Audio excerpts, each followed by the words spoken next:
Hi, and welcome to True Crime, a channel dedicated to the dark underworld of criminal activity carried out by gangsters, mobsters, cartel leaders, and others. In today's video, we will be exploring a disturbing topic that many people wonder about. Why do child molesters instantly get killed in jail? It's a harsh reality that exists within the prison system, and we'll be diving into the reasons behind it.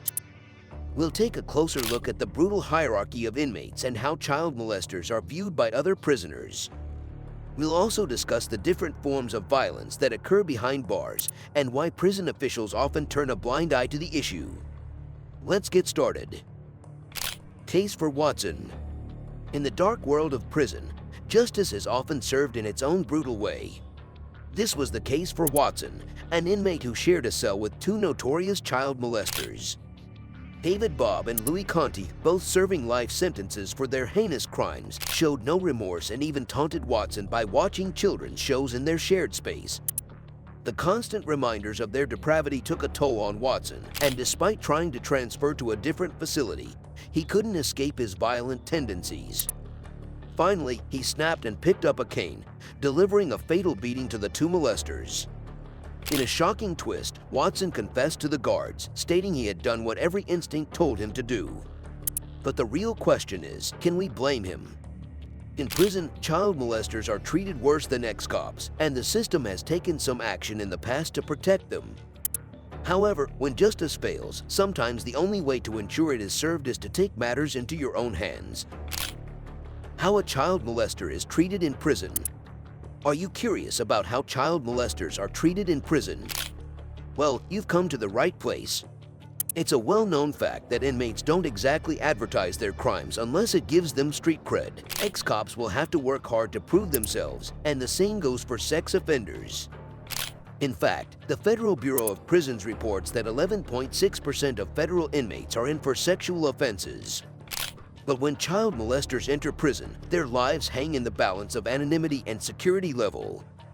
You may think a higher security level means more protection, but that's not always the case.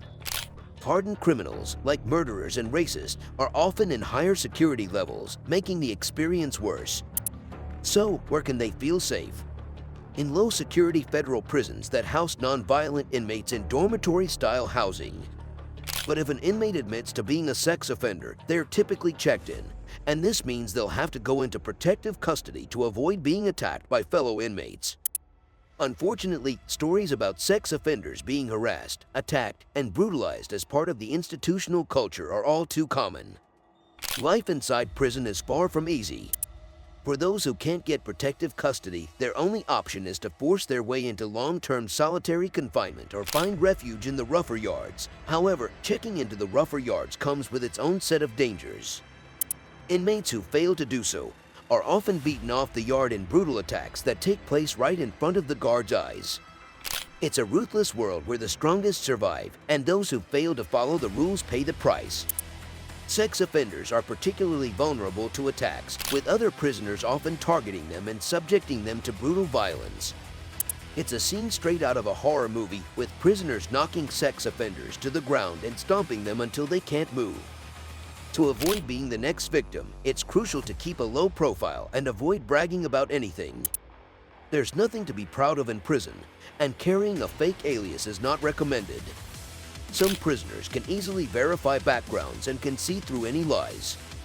The key to survival is to stay under the radar, stay safe, and hope for a day when life outside these walls becomes a reality. Worst deaths reported. Step inside the dark and twisted world of prison, where justice is served through violent means. It's a place where the worst of humanity are housed, including child molesters and sex offenders.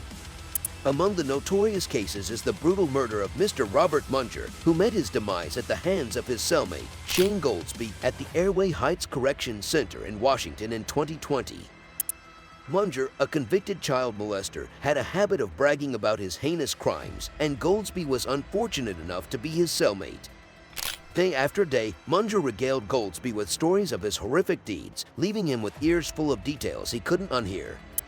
It was all too much for Goldsby when Munger recounted a story about his underage sister being raped, sending him over the edge.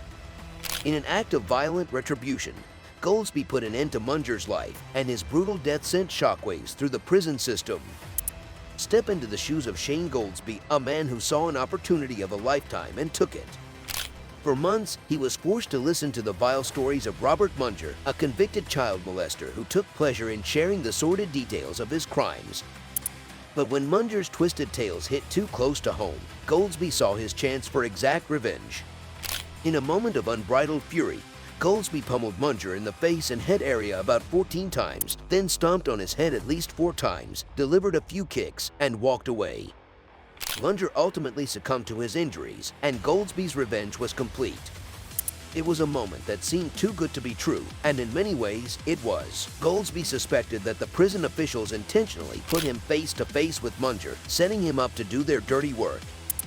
It's a twisted and cruel world inside prison walls, and the line between right and wrong is blurred beyond recognition. Goldsby's actions may not have been justified, but they were understandable in the brutal and unforgiving world of prison. Pestana's fate. Let me take you on a journey to the dark and tragic end of Cesar Pestana, a former church and school volunteer who admitted to molesting 9 boys. Pestana was sentenced to life in Hancock State Prison in Sparta in 2012, where he would pay the ultimate price for his horrific crimes. In March 2020, a fight broke out in the prison at 12:15 p.m., leading to Pestana's death. The Georgia Department of Corrections stated that they have reason to believe that Pestana died as a result of injuries sustained during an altercation involving another inmate. It's not clear whether his death was related to the crimes he committed against minors or whether it was an unrelated incident. However, many believe that the other inmate attacked him for abusing innocent children. The truth behind his death may never be fully known, but for now, it's ruled out as homicide. Pestana's fate serves as a reminder of the harsh realities of life in prison, where justice can often be swift and brutal, even if it's not always clear-cut. Slashed in the shower. Prison can be a brutal and unforgiving place, especially for those convicted of sex crimes. While some may argue that death is a fitting punishment for such heinous acts, others believe that torture is a fate worse than death. Charles, an inmate at Britain's Moorland Prison, witnessed the horrors of prison violence firsthand. He saw a sex offender being slashed in the shower and described the gruesome details of the attack. Fellow inmate Adam Johnson, a former footballer, had to convince his peers that he was not a child molester.